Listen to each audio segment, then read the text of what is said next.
son Daniel accuses me of being a low talker, so if I start fading, let me know, and if I can go to the mic, though these are not to, since I've got to manipulate the slides and the text.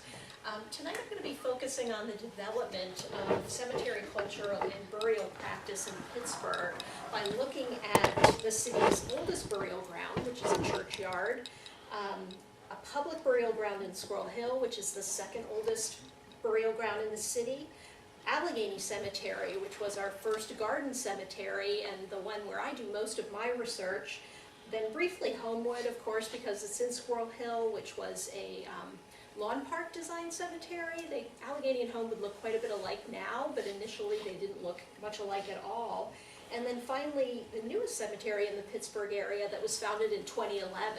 So I'm hoping to get through all that, in a reasonable amount of time. I always tend to overplan, so if I start speeding up, you know why. I'm an art historian, and my interest in the cemeteries is primarily the sculpture, the markers, and the monuments that you find there, but also the landscape design or the lack of landscape design. Since I work on the rural cemeteries, one of the big things that distinguished them from earlier burial grounds in America is that they were planned green spaces, very carefully designed. Pittsburgh's oldest burial ground, I'm sure you know, is Trinity Churchyard, and I just found out we have an audience member who worked on the restoration of Trinity, which looks terrific today. As you probably know, it's sandwiched between two churches on 6th Avenue downtown, Trinity Episcopal, which is on the left, and First Presbyterian, which is on the right. And the graveyard today is between those, but initially it covered the entire block. The block was given to the Presbyterian and the Episcopal churches by the stepsons of William Penn.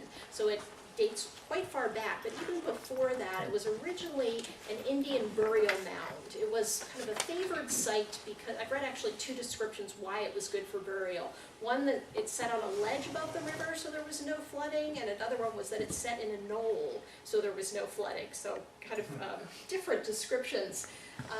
It's then became a burial ground for Fort Duquesne, of course the French fort built at the point, and they traveled to and from the cemetery or the burial ground on what one map described as Path to the Cemetery under the title of the Assumption of the Blessed Virgin at the Beautiful River, which was later shortened to Virgin Alley, which lasted quite some time and today is Oliver Avenue. When I first did this presentation, I was speaking to out-of-towners primarily, people not from Pittsburgh, so I brought in this map and I thought I'd just leave it in there. 6th Avenue, I can't really reach it, but it's up there. That's where this cemetery is if you're looking for it, and you can see the relationship. It's right above Bell and Square that's there, and then you can see the relationship to Point State Park. If you haven't been there, it's really worth the trip. It's the only remaining churchyard in downtown, which used to be, peppered with churchyards all over the Golden Triangle, because that was the traditional way to bury. People wanted to be near the church, near the altar, hoping at the resurrection that they would, be favorably positioned. The British, of course, took the area in 1758 and built Fort Pitt. In the cemetery, there are soldiers from the French and Indian War, from the American Revolution, there's locals, and I believe there's also some African-American slaves. Again, the William Penn family gave the two churches the large city lot, which was initially all burial ground, and over time the churches built actually several structures on both ends of that block, and then sold a good bit of away where the Oliver building stands today. So today the gravestone is squeezed into this area between the two churches, and it's believed though that there were probably initially over 4,000 burials in that site. You can see that it sits above the streetscape, and that's pretty common with older burial grounds. They kept kind of being built and built and built. And also the fact that it started out as an Indian burial mound may also explain why it sits up so high above the street.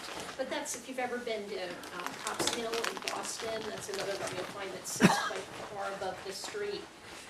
Today it's a mix of flat stones, which are probably above family crypts, small upright markers, a few larger monuments, and historical plaques. You can see that today it's beautifully landscaped with grasses and plantings. This is from a slide, this one I took back in 2001, shown facing towards the Duquesne Club, which is right across the street. This one in 2012, and you can see how the landscaping and the stones have changed because of this preservation effort. It was restored over in several phases.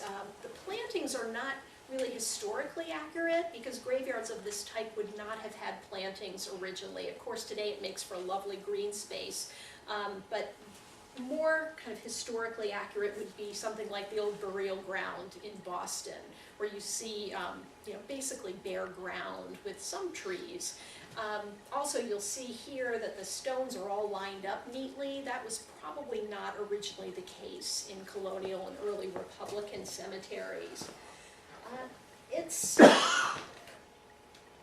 filled with really interesting markers. I just brought in a few. This is the marker for Redpole, a chief of the Shawnee Nation who died in 1797. It was erected by the order of the Secretary of War for services rendered to the U.S. government in helping pacify Indian tribes. You can see today there's a bronze marker on it. That probably would have originally been carved on the stone and dissolved over time. You'll often see older stones with bronze plaques attached at Allegheny and at other places. Pittsburgh's weather or pollution was really hard on the kind of stone that they used early on, and then the marble that was brought in later. I'll talk a little bit about that later. One line I like here that I wanted to point out is that he was lamented by the United States, which I think is quite a tribute. Right next to him is the stone of Nathaniel Bedford, who died in 1818 and was a founder of the University of Pittsburgh, a physician, and a prominent Freemason. One thing you learn, I spend a lot of time with my students when I teach a death culture class on the various symbols, how to read the gravestones, and there's a number of books out there you can use. They were intended to be read by visitors. And the Masonic symbols, of course, are quite evident here. You've got the compass and the square on top of a book, which is a symbol of the altar, and above that a sun, a moon, and the eye of God, which is a symbol of God's presence. Many fraternal organizations have a whole range of different symbols that, again, give you some indication about, in this case, that he was a prominent Freemason. It's got an urn at the top, and the urn is a symbol that you'll see throughout burial culture. It's to reference early urns that held the ashes. At this point in time, you didn't have many cremations. It just was not the way that people did things then. You had burials, but the urn was maintained as a symbol of the decay of the body and the soul, ashes to ashes. Actually, the first modern crematorium was in Washington, PA, in the latter part of the 19th century, and cremation has grown in popularity by leaps and bounds over the last 100, 120 years. The only marker in the cemetery that's kind of similar to what you would see in Boston, particularly, and other northeastern cities from the colonial and early Republican periods, is this small coffin-shaped marker for a young girl. I don't know if you noticed when I showed Granary Burial Ground that there were skulls and crossbones and winged skulls. In the early, particularly the Puritans viewed death in what we would probably consider a fairly typically Puritan way. They focus more on the mortal remains that lie moldering underneath the ground, and also on the soul that has left for heaven, hence all the winged skulls and cherub heads and things like that. This kind of imagery, this very overt death-connected imagery, begins to fade out in about the middle of the 18th century, when you have a more positive attitude, less of the kind of Puritan ideas about predestination, and more of a hope that everyone will go to heaven. And you'll see the first manifestation of that is the willow and the urn become the dominant symbols in cemetery sculpture for quite some time. I did want to point this out to you. I know it's a little bit hard to see. This is another marker. And the treatment of the top, it's kind of hard to see, but it says in memory of, within and of, surrounded by circles. Keep that in mind when we get to Turner Burial Ground, which is where we're going next.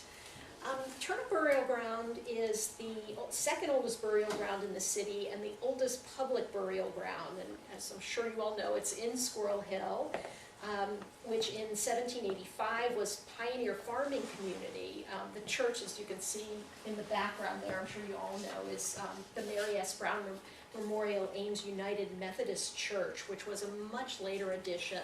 The cemetery, 1785, the church wasn't built until about 1908, though it's believed that there were, or I think they know that there were other church buildings on that site prior to 1908. Again, I brought in a map for my friends from out of town, and it's in Squirrel Hill South, kind of where you see it butt up against Greenfield, where Beechwood Boulevard runs now in front of the church. Allegheny, which I'll be talking about, is in central Lawrenceville, kind of up against Stanton Heights, and of course Homewood is in Squirrel Hill North, close to Point Breeze. Now Turner Burial Ground is about half an acre, and I have to thank Helen Wilson for sharing her research with me on she's the primary historian for the burial ground, and there's a lot of kind of exciting things happening. Most of my pictures are from a day they held last fall when they invite the community to come in and learn about the graveyard and about the church, and it's a really, really nice event. So if you see it coming up again, I think it's often at the end of October, usually. Yeah. It's about half an acre. We don't really have an idea of how many were buried here. We believe at least 150, but there could be many more. Comparably few stones remain, as you can see. This is looking from the Beechwood Boulevard side up towards Saline Street, which is the street that's running behind the cemetery there. It was believed that most of the stones were kind of moved around or moved aside when they had church activities there. So there's a lot of uncertainty about where they went originally. Today, most of them are lined up, which was what happened to many colonial and early American cemeteries is when lawn mowing came in, mowers came in, you know, it was too hard to kind of maneuver around kind of this haphazard arrangement of cemeteries. It was originally oriented towards Saline Street. If you look at the markers today, most of the lettering is facing towards Beechwood, but probably originally faced towards Saline Street. That was the main drag in Squirrel Hill originally, and it went all the way from, you know, down at the river at the Mon, kind of up over the hill, you know, ran in front of the churchyard, or what wasn't a churchyard, it was a burial ground at the time, and then ran all the way around and down to the Mon. I'm not sure exactly where it ended up, but I think there's actually parts of it that are still down there. So this is facing towards Beechwood Boulevard. Helen and I were talking about when exactly Beechwood Boulevard was built, and there's been some discrepancy. This image, Helen, does this look familiar to you? Okay, so I think I got it from you. And I think it is facing towards Beechwood. Would you agree? Yeah, because you see a large road there. It's before the fence went up. This slide fascinates me because you can see that the ground is incredibly uneven. I think what you're looking at are a headstone and footstone configuration, which was pretty standard for 19th century and 18th century burials. You'd have the larger headstone and then the footstone. Many think that it's intended to imitate the appearance of a bed, though there's a lot of debate about what gravestones are actually referencing in their shapes and their decoration. The markers there are also, I think, really interesting. This is the man who owned the ground, John Turner, and his mother was the very first burial in 1785. There's no stone that remains for her, but the markers for John and Susan Turner are there and are probably the ones that are still in the original place. As you saw at Trinity, there was a lot of larger flat stones, and they're called ledger stones, and they're believed, in many cases they cover not a burial, but a family crypt that's underneath the stones, and that's probably the case here as well. John Turner sounds like a fascinating individual. He was, he made a good living providing food to the garrison at Fort Pitt. And originally, Turner was a family burying ground, but then he allowed neighbors to bury their dead there as well, and he bequeathed the land to the community in 1838. His and his wife's gravestones date to 1833 and 1840. He actually, again, he had been captured by Indians as a young child and lived for about 10 years with them, but later shot two Shawnee who tried to steal his axe. The axe was an essential item in, wilderness or pioneer Pittsburgh, so he was serious about getting it back and ended up killing two of the Indians, but then insisting that they have a Christian burial, which astonished his neighbors. They thought that this was completely inappropriate, but he, having done much of his growing up with the Indians, felt that they deserved that kind of respect. Originally, there were concrete poles that marked the burials of the Shawnee Indians. These, I don't know if they went up just for that day or if they're still there. Yeah, they're positioned right near the red fence, which you can see, so they front on the Beechwood Boulevard side. And originally there were concrete poles with Shawnee Indian headdresses, apparently, on the poles, which I can't really picture. I'm not quite sure how long that would last.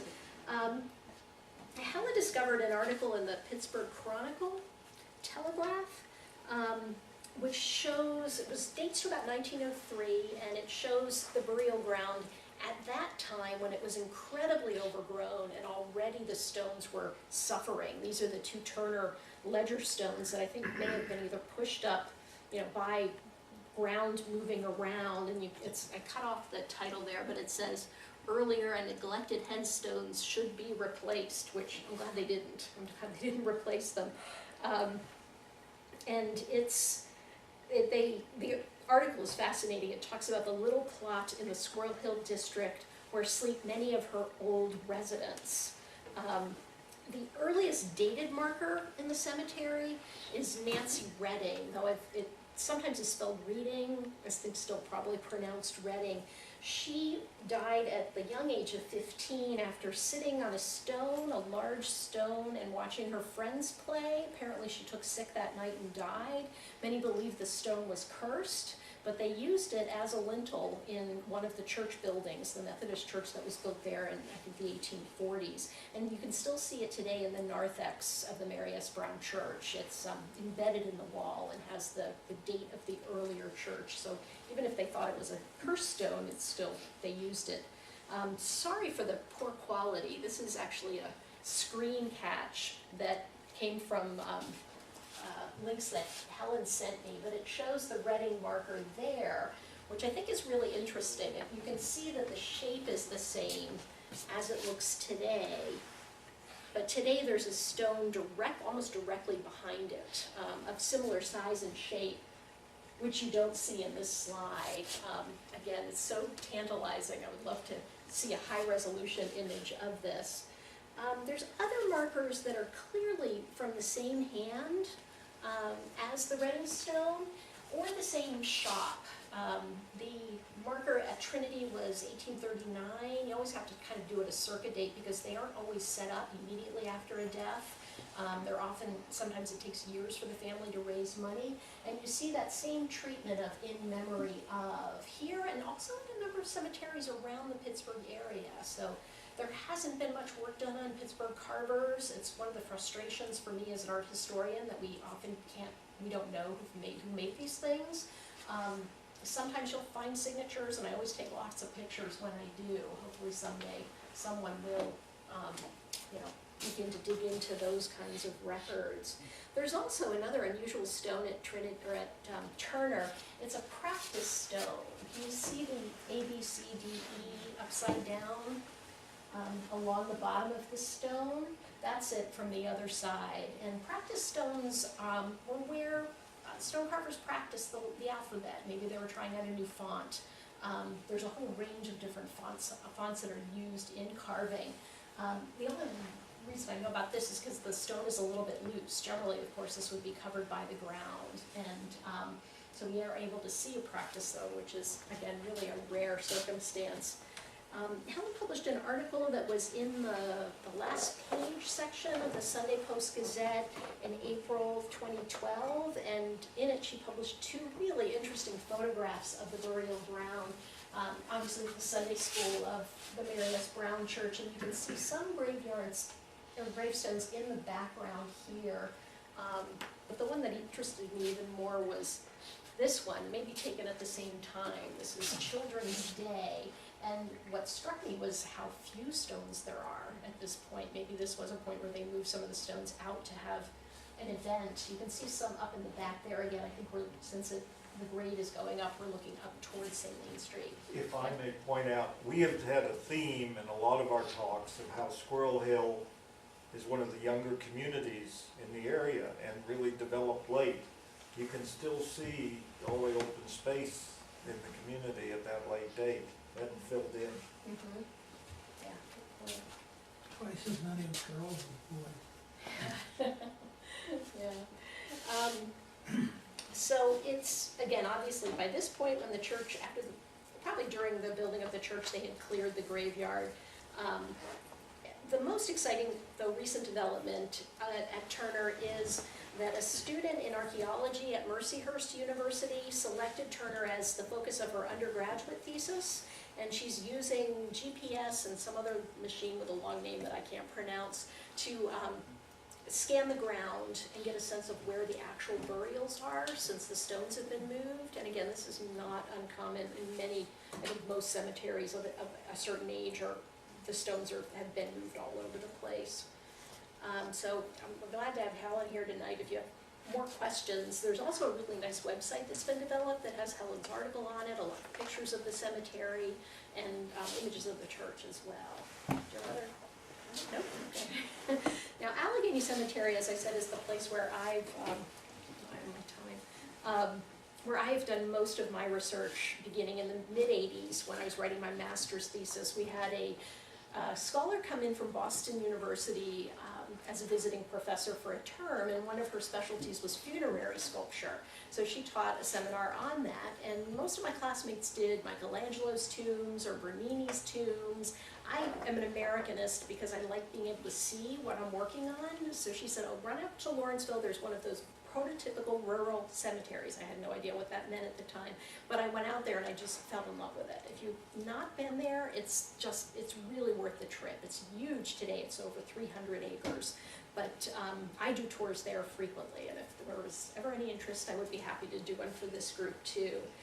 There were a number of conditions that motivated the idea of moving the dead out of the city. Again, churchyards were popular because you had your family around you, you were near the altar at the resurrection. It actually took some doing to get people to be buried away from the church. And there was all kinds of interesting things that they did to attract people out. Because Lawrenceville, where it's located, was 3 miles from downtown, and it was farmland when it was originally selected for Allegheny Cemetery. Some of the motivations for moving the dead out of the city were the conditions of urban burial grounds. There are horror stories about Trinity with bones sticking out of the ground and bodies disinterred to bury other bodies, bones thrown in the corner, stones taken to use for street curbing. There was actually a lawsuit about that when I think it was the Presbyterian Church wanted to build a Sunday school that would have meant the disruption of some of the graves, and someone took them to court over that. The second was the fear of disease. 1830s are the time, 20s and 30s of cholera epidemic after cholera epidemic, and they blamed that on what they called the miasmas that were rising from the cemetery, the vapors they thought were causing cholera. The rural cemetery movement is actually one of those mid-19th century reform movements, like abolition, like suffrage, that started at that time and were intended to, in this case, improve the condition of burial. It was also a growing kind of democratic and obviously an enlightenment belief in the individual, that all deserved a permanent resting space, which previously had only been the case for the wealthy. There's an increasing emphasis on the importance of family in the 19th century, and romantic attitudes towards nature. I mean, it's not surprising that the early cemeteries weren't landscaped, because nobody really thought of nature as a place to spend time. It was more about cutting it down and, planting or farming. But in the Romantic period, of the 19th century, it was believed nature was a place you could find God. What evolved at this time was the concept of the beautiful death, which was where we get those euphemisms that also evolved at the time. You notice that I'm calling Allegheny a cemetery. This is the first time I've used cemetery. Before I used graveyard or burial ground. It's a word that evolved at this time that relates to an ancient Greek word that means sleeping place. So cemetery has very different implications than graveyard or burial ground. Another pseudonym that developed at this time was moving from coffin to casket. And a casket was a jewel box. So it's, again, these kind of euphemisms. If you spend enough time with people who work in cemeteries like I do, it's a whole kind of separate language that they've developed. It's also the time of the development of leisure culture. These are the first designed green spaces in most American cities and were extremely popular for locals and also for tourists. They were major tourist attractions. By 1860, there was a rural cemetery on the outskirts of just about every major city in the Northeast, the Southeast, and the Midwest. The first one was Mount Auburn in Boston, which was founded in 1833. I often, with my students, contrast today's attitudes towards death versus attitudes towards death in the 19th century. And one thing I read that really stuck with me is that in the 19th century, they treated death the way we treat sex, and vice versa. Okay, you got that? Sex is everywhere today. Death is really, in our contemporary culture, not something that's dealt with in a particularly obvious way. In the 19th century, it was the opposite. Death was everywhere. Until the Civil War, you took care of your own dead. There wasn't any embalming until really after the Civil War. The beautiful death, one scholar defined as an elaborate form of avoidance behavior. So some see this actual kind of rejection of death or kind of covering over of death as based in the 19th century, even though it was a period where, again, women would wear mourning for 2-3 years if they lost a spouse.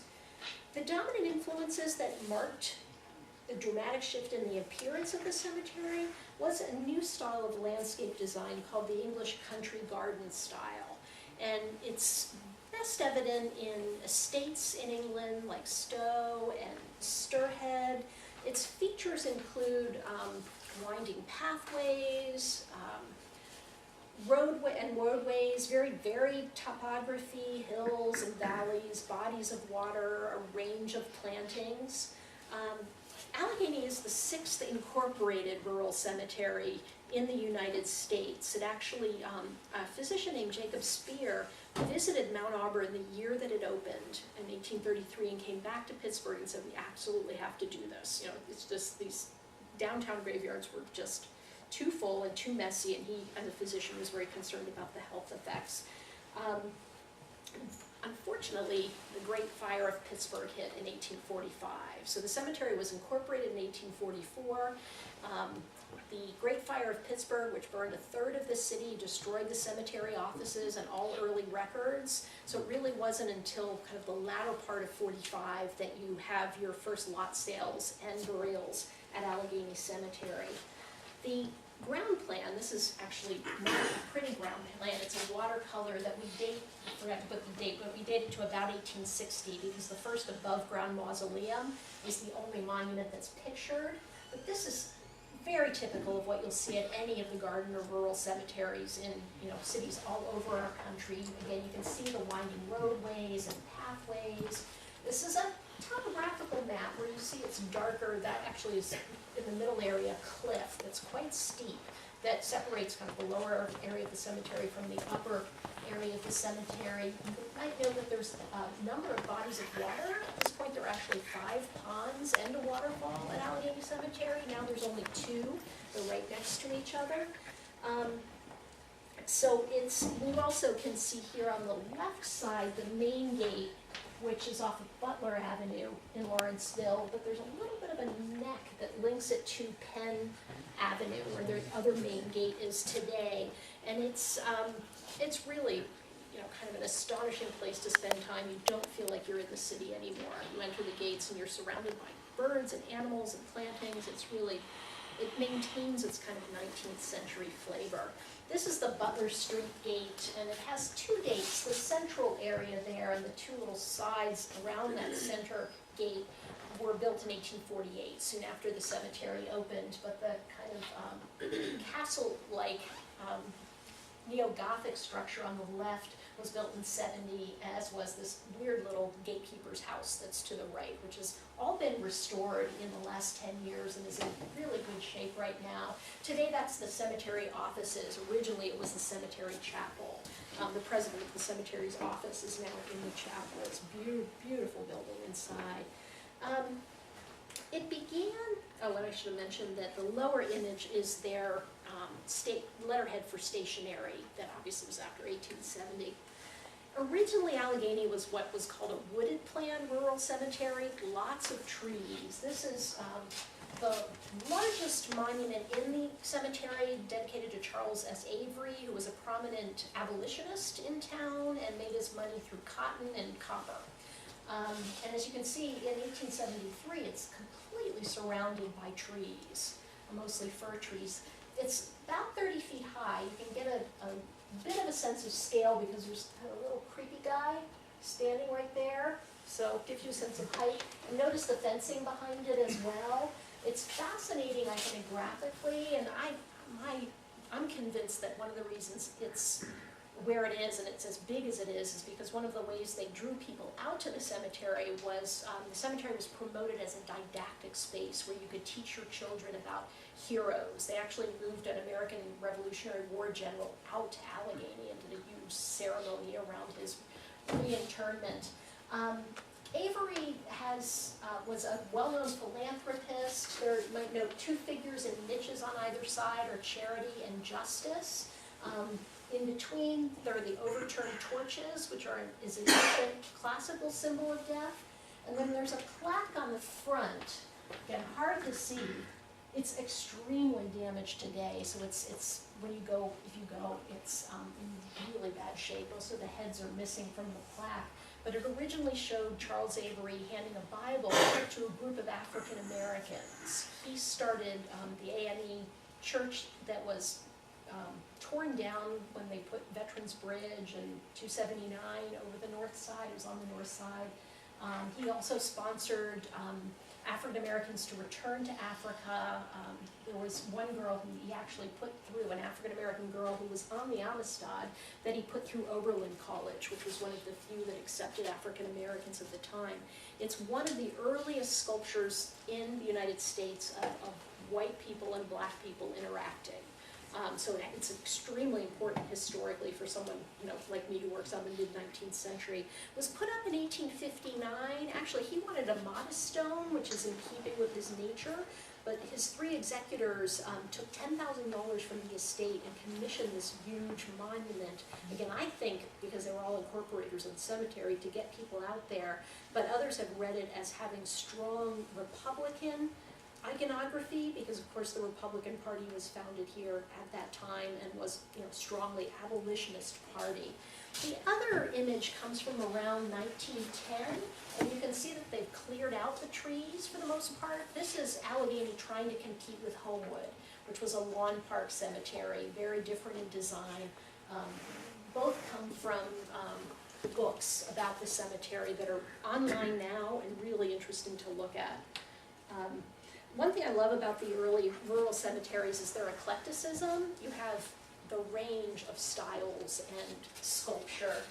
This is a picture that I took in the mid-'80s. When I went back in the mid-'90s, this little girl was gone. Cemeteries have really suffered from vandalism and theft. You can see she's wearing kind of a Victorian shift, and she's holding a little butterfly, which was a symbol of the soul. Behind her, there's kind of a Gothic/Baroque monument that has a woman in a toga leaning over a column. I've always wanted to teach the history of architecture using the cemeteries, because you have all kinds of revival styles, from the ancient classical to the Art Deco, just in every kind of style in between.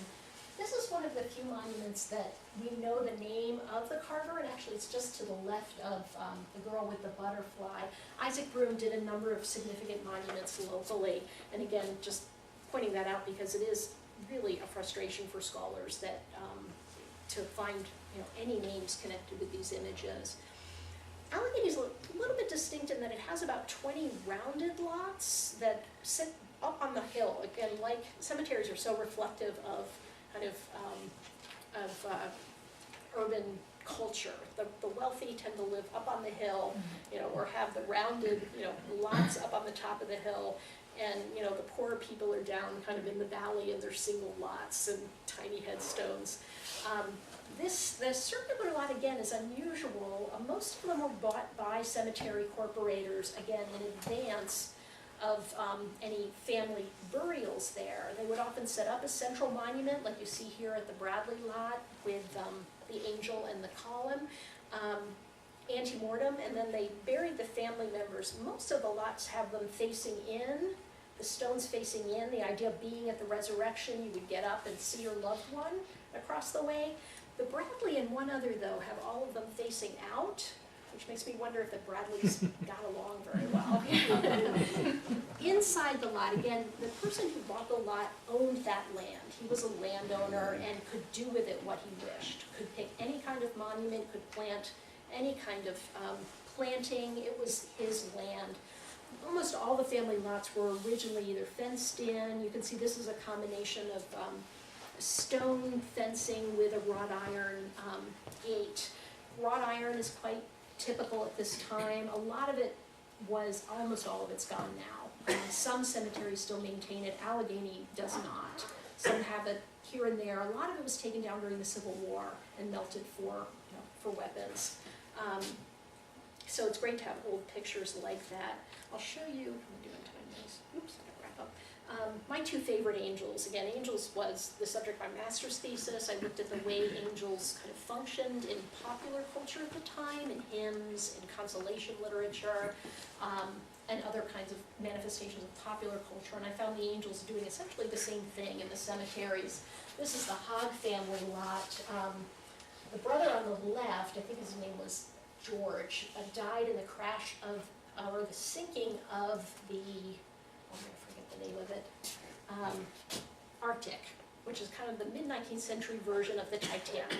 It was a major steamship that just sank, and they had a sculptor carve a relief that shows men trying to build a raft with a sail on it, and the Arctic kind of sinking in the background. Unfortunately, it's now really damaged and difficult to see because it was marble, and Pittsburgh's so hard on marble.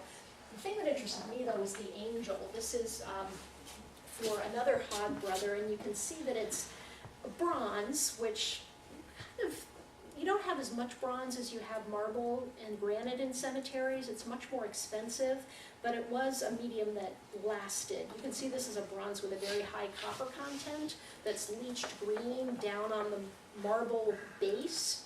This was created by Henry Kirk Brown, who, if you're a 19th century art historian, is a name that you would know. There's actually a Brown sculpture at the Carnegie Museum of Art. And it is probably still, even though it was one of the first angels I started to study, it is still the most beautiful angel that I've ever seen. It's very classical. It's pointing up to indicate where the soul has gone and pointing down to indicate where the body remains. It's just landed, so its wings are coming down. The other kind of grand angel at Allegheny is at the Porter Monument, and I don't know how many of you have seen Rick Seaback's Cemetery special. It's something he did for national PBS, not just local, so it deals with cemeteries all over the country, and I worked with him a little bit on it, kind of selecting the cemeteries, and he interviewed me for like 2 hours in August in 95-degree heat, so I'm kind of dripping in the documentary, but this is a monument that has a fascinating story. It's signed by Enrico Buti, who I found was a sculptor in Milan, quite a prominent sculptor, who created a version of this for a family that's in the monumental cemetery in Milan. The same angel, its hand out looking like it's writing on the gravestone with a big cross behind it. This actually I learned from interviewing an old stonemason who was still working when I first started working on this in the 80s, who said that originally it was marble, just like the one in Milan, and it was a tourist attraction. People would come out from the city to see the Porter Angel. It was so grand. And they would try to protect it. They put a little house over it in the winter to try to protect it, but again, Pittsburgh's industrial air was so hard on marble that it ate away at the connection between the wings and the body, and the wings dropped off. The Porter family paid to have it shipped to New York, reconstructed, and cast in bronze. So that's how we see it today. It still has Enrico Butti's name on it. It also has the name of the foundry that cast it. So it has a very interesting story.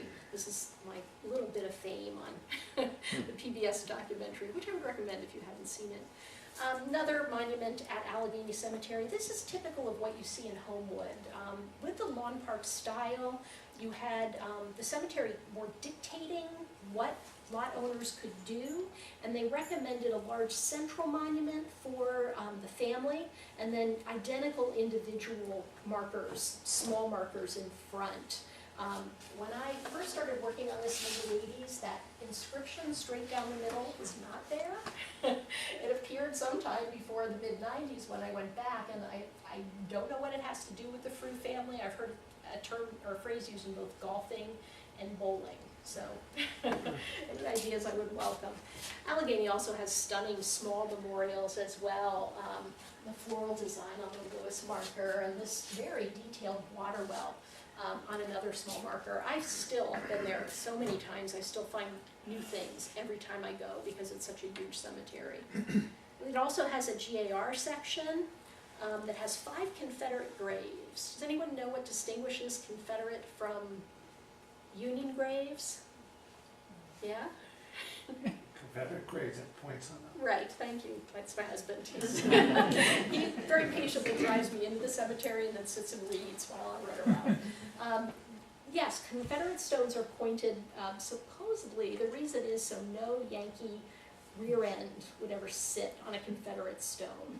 So you can go to the GAR section. There are 5 Confederate stones and seek them out.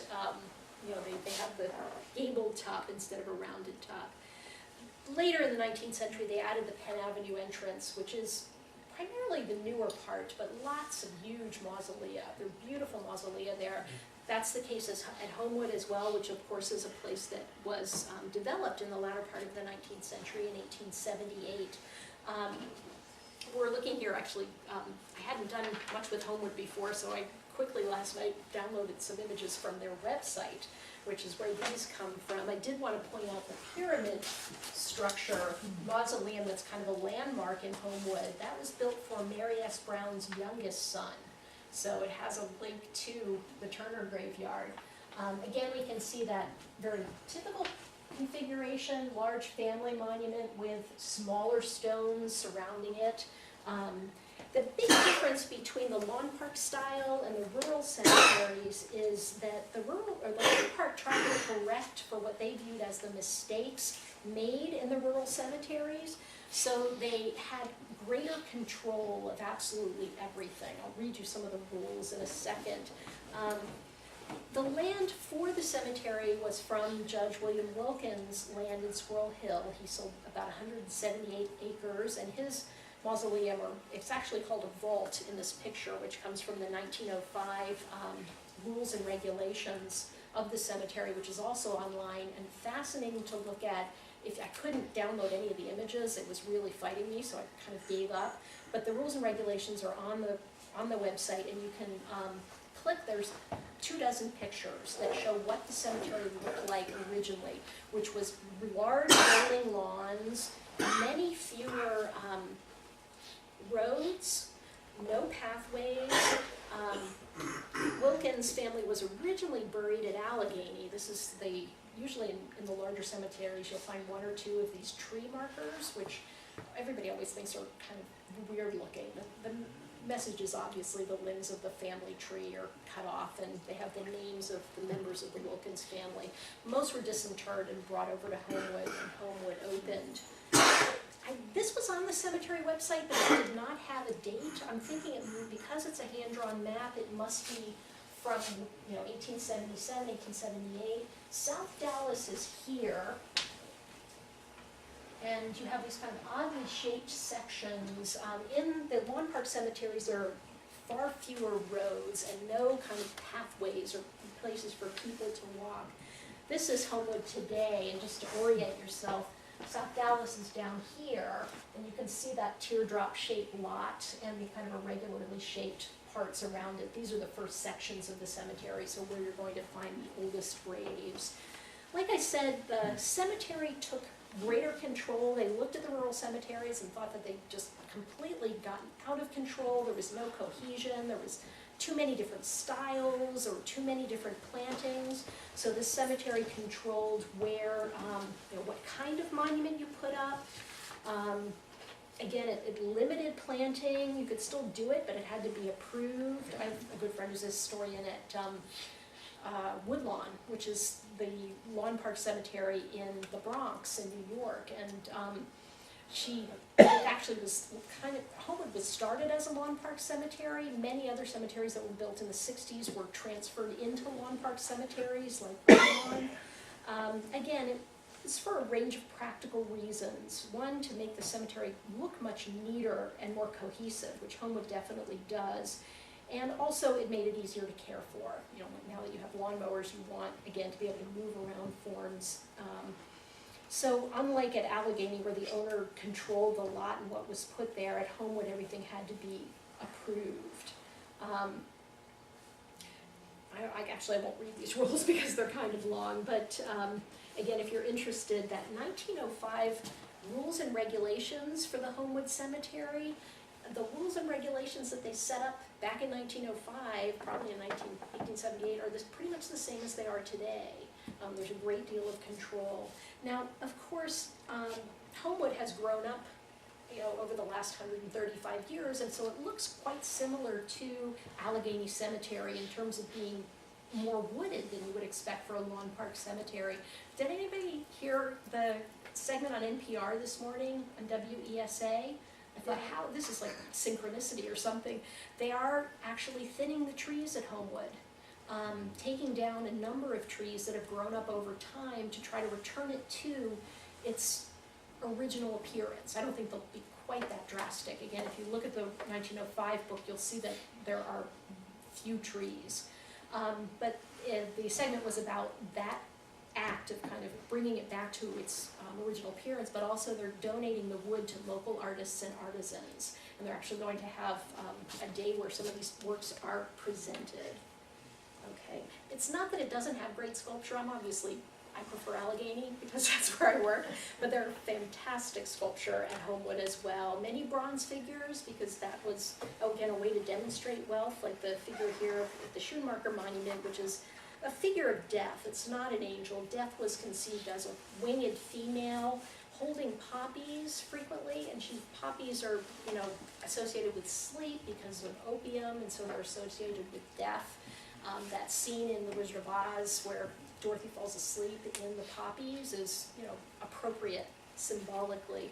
This monument was actually based on another monument, the Chester A. Arthur Monument at Albany Rural Cemetery. One of the things that I do in my research is take lots of pictures, and you see repeated forms over and over and over again, though this is more of a angel than a figure of death. Finally, our most recent cemetery. I don't know how many of you have heard of Penn Forest Natural Burial Ground or Park. It is the first exclusively green cemetery in Pennsylvania. And this is kind of the latest things, and for all the reasons you can imagine. It's ecologically friendly burial. Usually the body is buried in a simple biodegradable shroud or coffin. There are no cement vaults, which most cemeteries like Homewood and Allegheny cover or put the coffin in a vault because that helps with the subsidence. Coffins eventually collapse and then the ground drops. And so if you have a vault over it, that won't happen. But it's also incredibly kind of intrusive in terms of the environment. They have no elaborate gravestones, no embalming. They too have a website, and their kind of motto is "Leave a legacy of renewal." So these two I also got from the website. Where is that? It's in Penn Hills. And yeah, Penn Hills, close to Plum Creek.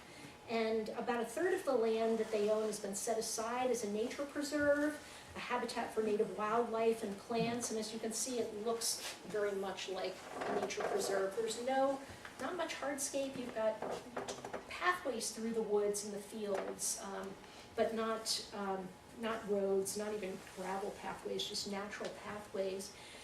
Sometimes the graves are marked, more typically they aren't, but when they are, it might be something like this, where it's a natural stone that is from the area, that's carved very simply with the name and the death date. Some cemeteries I know that don't use markers at all are using GPS to kind of locate your loved one's graves, if need be. Sometimes you'll have a plaque on a tree, or you can plant a tree to mark a particular grave. They also offer, at the same site, green pet cemetery, which is why I think this dog is there. That's the only thing I could figure out, because they do also have a section that's dedicated to pet burial, and most other cemeteries just legally cannot bury your pets with you. So anyway, that's it. I'm sorry if I ran a little bit over, and I thank you for your attention, and I'm happy to take questions if you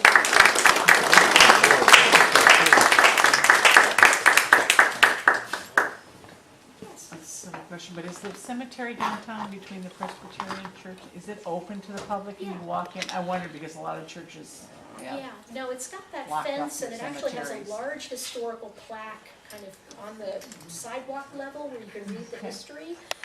But you can access it either going up the stairs to Trinity or the stairs to First Presbyterian. And it's open, and you can walk around. And Thanks. it's really lovely little oasis downtown now since it's been restored. Yeah. I heard stories that before air conditioning, people would sleep in during the summer in the cemeteries, and on Sundays have picnics. Oh yeah, the picnics were quite popular. Again, you would put up giant monuments if nobody was going to see them. So I think that's the best evidence that people spent a lot of time. And again, if you're into popular culture, I showed you the one postcard of the Penn Avenue entrance at Allegheny. This is something a lot of my friends who are cemetery scholars do, is collect postcards. Cemeteries were a very popular subject in postcards. They were written up in all the tour guides. Some of the first Europeans that came over and did tours of the United States really wanted to see the cemeteries, even though it originated actually at Père Lachaise, this kind of burial away from the churchyard in Paris. Père Lachaise was the confessor to Louis XVI, and his lands were used to create this. And they actually dug up and moved Heloise and Abelard out there. Again, in France, Catholic city wanted to be by the altar to get people to go out. I got a lot of interesting little marketing. It's still a major tourist Yeah, and it is. My husband and I went there one day when Paris sometimes shuts down completely, the subways and everything, and all businesses just go on strike. This, of course, was back in the 80s. And so we went to the cemetery, and it's a fabulous place. Unfortunately, now it's no longer really a garden cemetery. It looks like a little miniature city. A lot of tall, thin monuments, lots of famous people besides Jim Morrison, Oscar Wilde. Molière was dug up and brought out there.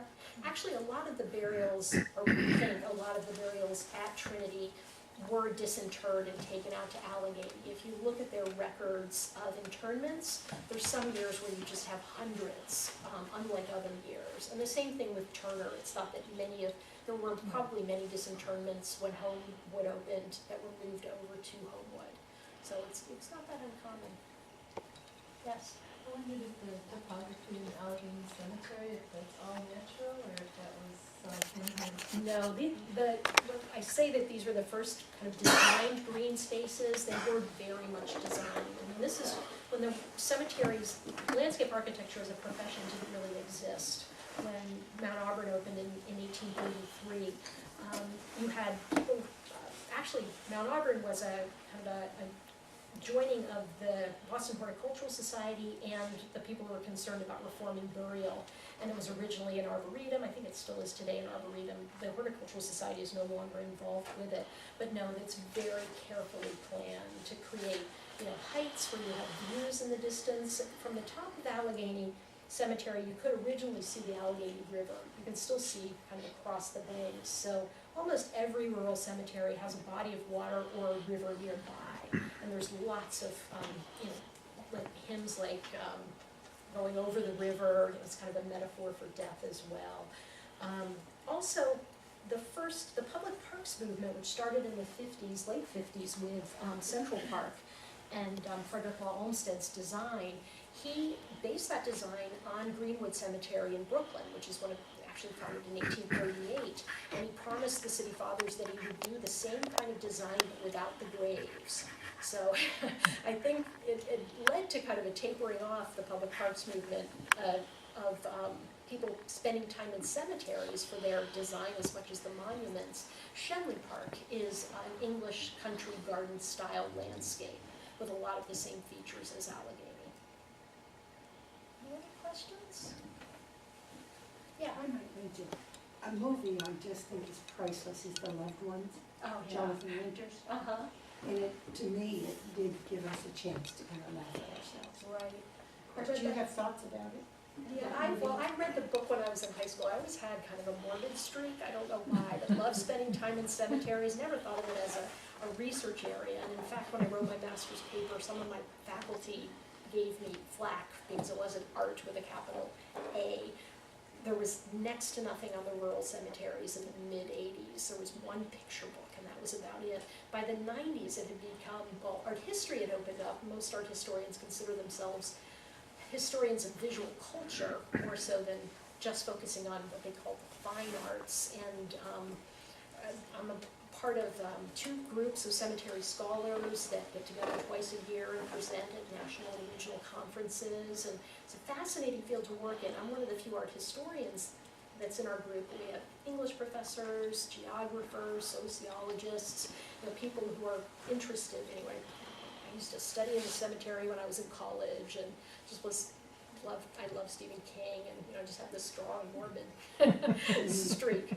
But again, it's really kind of just in time that they recognize the value of these places. Laurel Hill, which was, I grew up outside Philadelphia, which was the large rural cemetery for Philadelphia. When I first started studying these cemeteries in the 80s, was just a complete mess. I mean, everything was overgrown. There was vandalism. It was horrible. And again, the 10 years between when I started and then when I got back into it, now it's a historical site that has an active membership. They actually had a tagline, History Underground, which they got rid of eventually because people were confusing them with the subway systems. So, but today I get emails from them probably once a week with programs. A lot of these cemeteries are doing active public programming. You can find a good bit of that at Homewood. At Allegheny, they always celebrate the birthday of Stephen Foster, and they have because he's the most famous resident, and they have doodah days usually in July. There's been plays presented at Allegheny Cemetery by Quantum and I think Attack Theater. There's been one thing that a lot of these cemeteries are doing, again, to pull people out is having exhibitions there where they have artists choose sites to work on, and they create site-specific works in the cemetery that sometimes they leave up for a while. At Allegheny was devastated by the microburst that we had a number of years ago. It knocked down major trees in the cemetery, 100, 150-year-old trees, and it was so strong that it pushed over 25-foot obelisks and put other stones kind of off their. And the cemeteries, it's not one of the wealthy ones. Some like Mount Auburn and Woodlawn have very large endowments and can afford to do things that Allegheny can't. And people were charging them so much to remove the wood that it laid there for a long time until they got the Amish involved, and they were very interested in taking the wood out for a very low fee. But a friend of mine who was an MFA student at CMU at the time went around and with a biologist counted the rings on the trees, and then with a wood burning tool put kind of the birth date and the death date for the tree and its Latin name and its common name. And those root balls kind of with a flat surface sat there for a really long time. It was very poignant to think about trees as dying as well. So Anyway, as you can tell, I'm very enthusiastic. I will just keep talking if you don't stop me, so please do. Thank you very much. Now come in here, Beth, take you around Chatham. Yeah. Please sign up for June 1st. Come to our next meeting, and thanks for being here, and the Penguins are leading 2-1 at the end of the first quarter. Visually.